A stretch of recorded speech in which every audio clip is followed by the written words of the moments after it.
Which of these is not a Viking god? A. Odin, B. Thor, C. Loki, or D. Amadeus? Amadeus. I think Amadeus. Oh, I would go for Amadeus. Well, Amadeus is Wolfgang Amadeus Mozart, I'm assuming, so he's not. Amadeus. Very good. Whose army won the Battle of Clontarf? Brian Boru or King Sihtric? Brian Boru. Brian Boru. King Billy. Now, that's a very interesting question because technically the day was carried by Brian Boru, but at the end of the day he got massacred, he got killed in his stand, so Sihtric would have won the battle.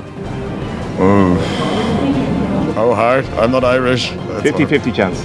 50-50. I take A.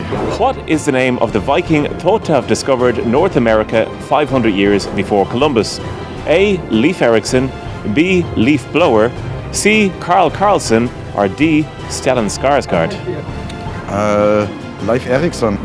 Stellan Skarsgård. You've got me there. I'm not great in my Viking history back in the 5th century. Yeah, stick with Leif Erikson. D.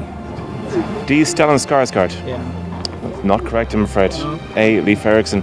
And finally, I have a feeling you might get this one. In Norse mythology, the Viking afterlife is known as A. Van Halen, B. Valhalla, C. Nirvana, or D. Copperface Jacks?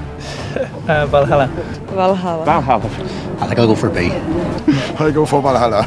Oh yeah, now I could take this apart. Now, Copperface Jacks is what some lads identify as the heaven.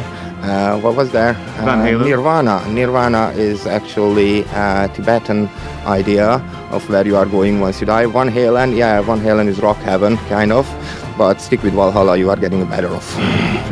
Clearly a qualified Viking. Thanks for your time. Thank you, guys.